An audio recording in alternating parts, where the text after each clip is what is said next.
Namaste. My name is Henry Jolicoeur.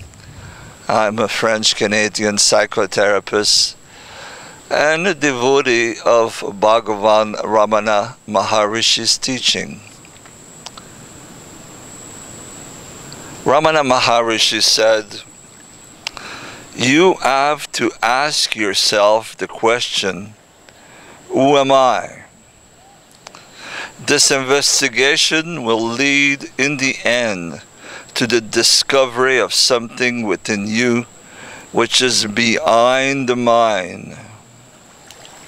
Solve that great problem and you will solve all other problems thereby. Man's real nature is happiness. Happiness is inborn in the self. His search for happiness is an unconscious search for his true self. The true self is imperishable.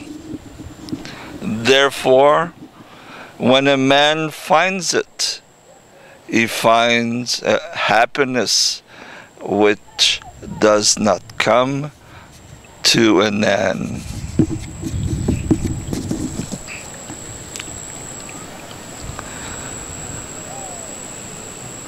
Dr. Deepak Chopra is one of the authors that use a new study that says that we have between 40 and 65,000 thoughts a day.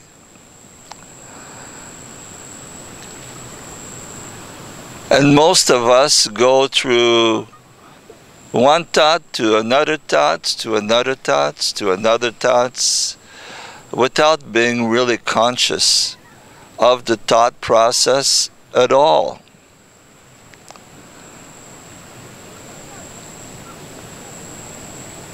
Ramana Maharshi's teaching is quite simple.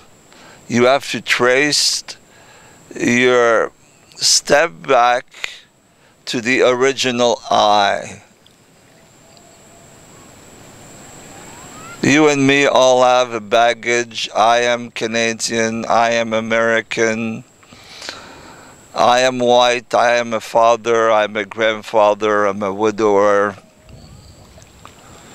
I'm a businessman, I'm a filmmaker. I have my set of I, and you have your set of I. The Maharshi simply state that if you ask the questions every time that you can. Some students prefer to sit for an hour or two every day and do a formal practice.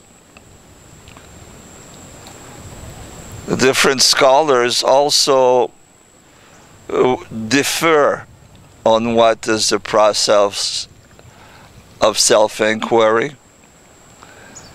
Mr. Osborne said that we should bring our attention to the right-hand side of the heart and ask the question, who am I? David Godman said there's no asking of any questions. It is simply witnessing the mind. And like a psychic process, asking each thought, where does it come from? Where is the original I?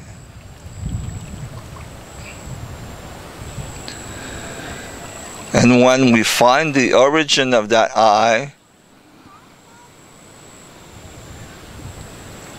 we find that it is something else than our body. It is something else than the mind.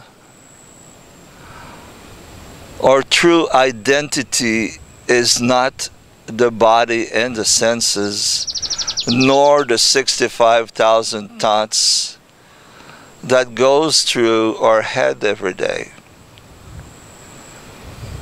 or true identity is that we are what the Maharshi call bliss consciousness.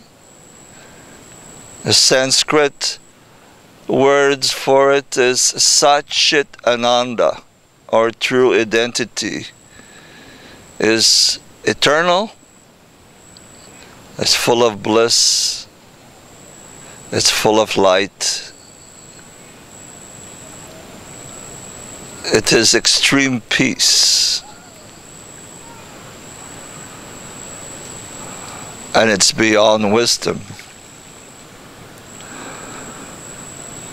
And one yogis experience that state, if we can call it state of self-realization. They have all declared that is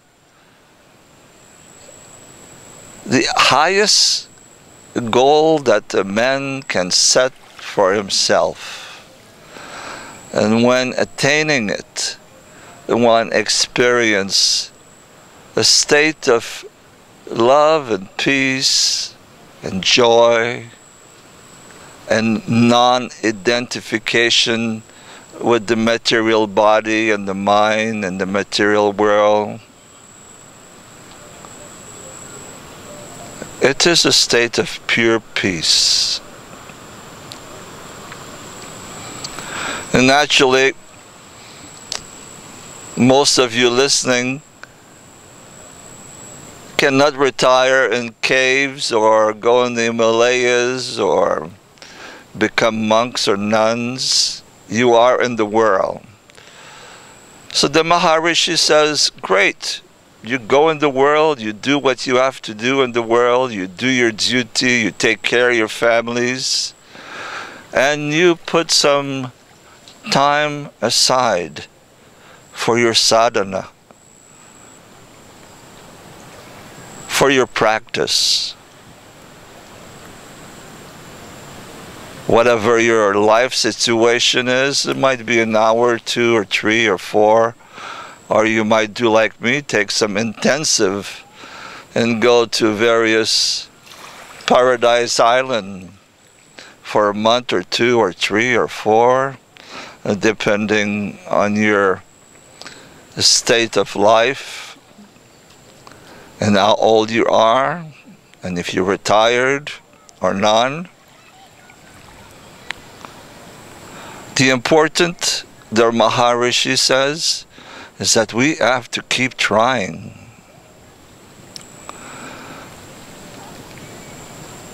We have to keep inquiring.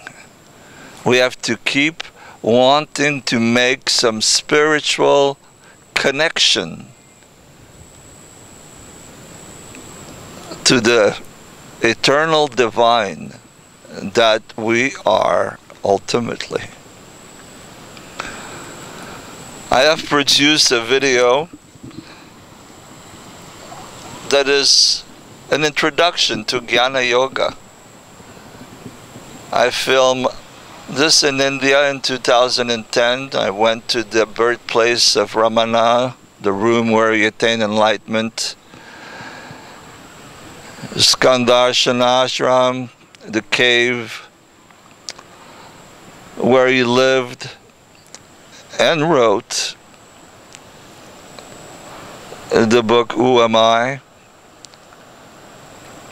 You can get this video on my website, www.sacredindia.info. It is a great introduction to the teaching. It will be a blessing for you and for whoever you give it to. Namaste. Thank you very much.